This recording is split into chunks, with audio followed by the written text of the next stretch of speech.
হিন্দু যুৱকৰ অন্তিম সৎকাৰ কৰিলে ইছলাম ধৰ্মাৱলম্বী লোকসকলে। মানৱতাৰ এক অপূৰ্ব নিদৰ্শন ইছলাম ধৰ্মাৱলম্বী লোকে পুনৰ দেখুৱালে এই মানৱতাৰ নিদৰ্শন।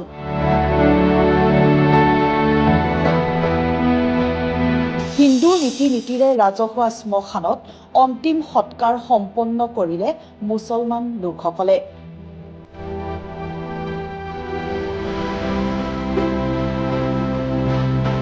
সাম্প্ৰতিক সময়ত ৰাজ্যৰ সৰ্বত্ৰতে ধাৰণ কৰিছে ধৰ্মীয় অসহিষ্ণুতা।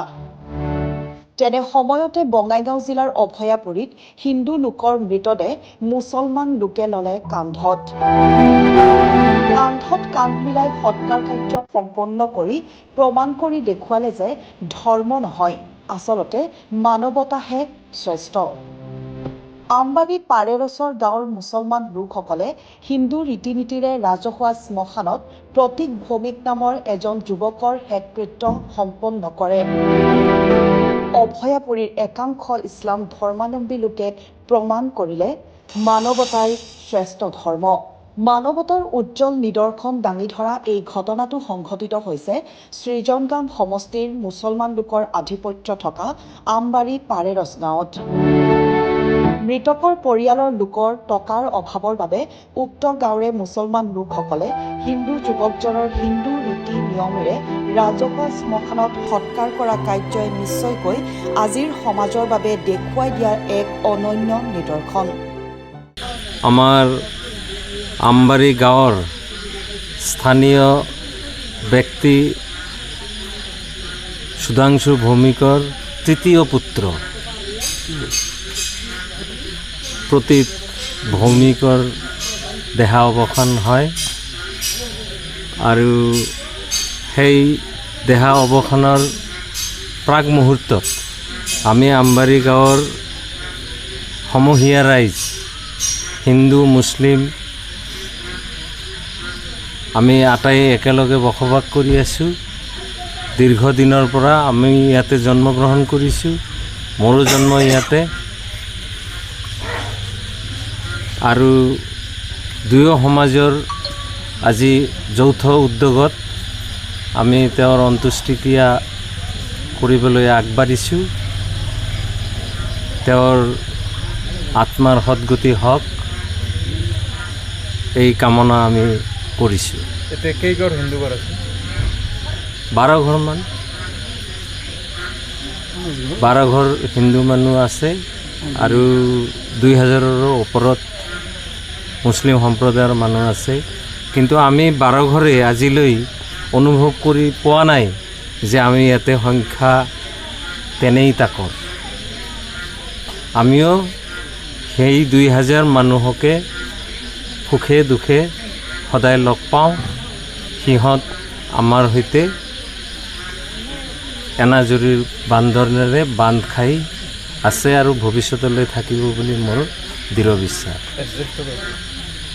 আমবাৰী গাঁও আমবাৰী, পোষ্ট অফিচ আমবাৰী, থানা অভয়পুৰী, জিলা বঙাইগাঁও। নমস্কাৰ, মোৰ নাম আবুল কালাম আজাদ, মোৰ গাঁও টিলাপাৰা। আৰু আজি যিজন ব্যক্তি ইয়াতে উপস্থিত হৈছে এইখন ঘৰৰ ব্যক্তি প্ৰতীক তেখেতে ইন্তেকাল হৈছে। তেখেত এইখন সমাজৰ এজন হিন্দু পৰিয়ালৰ ব্যক্তি যদিও আমি কেতিয়াও তেনেকুৱা মনোভাৱত ৰখা নাই। আমাৰ এইখন অঞ্চলৰ আমবাৰী টিলাপাৰা পাৰেশ্বৰ পাহাৰতলী আদি কৰি যিখন গাঁও, সেইখন গাঁও আছে, সকলো গাঁৱৰ লগত এইখন পৰিয়ালে একেলগে আমি বসবাস কৰিছোঁ। সকলো সমস্যাৰ লগত একেলগে সহমত আগবাঢ়িছোঁ, বিভিন্ন সমস্যাত একেলগে আগবাঢ়ি গৈছোঁ। আমি এইখন পৰিয়ালৰ লগত সকলোৱে একেলগে থাকিছোঁ। আমাৰ এই পৰিয়ালৰ লগত প্ৰতিখন মুছলিম পৰিয়ালৰ লগত হৃদয়ত বহি থাকিব। তেখেতসকলৰ পৰিয়ালৰ কাম কাজ আমাৰ আমবাৰীবাসীৰ মনত সঁচাকৈ এটা সাজ বহি ৰাখিছে। আৰু তেখেত বিশেষকৈ যিজন ব্যক্তি ইন্তেকাল হ'ল, তেখেতৰ কাম কাজ আমি সদায় মনত ৰাখিম। আৰু তেখেতৰ মৃত্যু যিহেতু কাম্য হ'বই, কিন্তু আমি আশা কৰা নাছিলোঁ ইমান কম সময়ত তেখেতৰ মৃত্যু হ'ব বুলি। আৰু তেখেতৰ মৃত্যুৰ খবৰটো পাই আমি সঁচাকৈ মৰ্মাহত হৈছোঁ। আৰু তেখেতৰ মৃত্যুত তেখেতৰ আত্মা যাতে সদ্গতি লাভ কৰে সহগামী হয় এইখিনি কামনা কৰিয়েই লগতে আমাৰ এই অঞ্চলৰ বা বিশেষকৈ আমাৰ যিটো সামাজিক ব্যৱস্থা বৰ্তমান যিটো হৈ আছে হিন্দু মুছলিম সেই ভাৱটো যাতে আমাৰ ইয়াত প্ৰভাৱ নপৰে বা পৰাও নাই ভৱিষ্যতে নপৰে তাৰ কামনা কৰি মই এইখিনি কৈ মোৰ ধন্যবাদ। প্ৰয়াত আমবাৰীৰ প্ৰতীত ভৌমিকৰ মৃত্যুত আমি আমবাৰীবাসী ৰাইজে শোক প্ৰকাশ কৰিছোঁ আৰু পৰিয়ালবৰ্গলৈ গভীৰ সমবেদনা প্ৰকাশ কৰিছোঁ আৰু আন্তৰিকভাৱে সমূহ ৰাইজক আমি ধন্যবাদ জনাইছোঁ।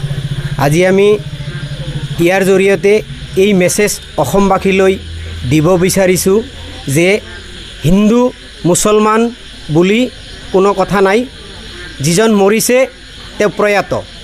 মৃত্যু ব্যক্তিৰ হকে আমাৰ আমবাৰীৰ সমূহ ৰাইজে হাতে কামে লাগি তেওঁৰ সৎকাৰ কৰিবলৈ আমি আগবাঢ়িছোঁ। আমি আশা কৰিছোঁ, ভগৱানৰ ওচৰত প্ৰাৰ্থনা জনাইছোঁ, প্ৰতীত ভৌমিক যেন স্বৰ্গবাসী হয়। আপোনাৰ নামটো কৈছে? মোৰ নাম অমৰ আলী। বঙাইগাঁৱৰ পৰা আমিনুল ইছলামৰ সহযোগত নিউজ ডেস্ক ৰিপৰ্ট, ভইচ 365।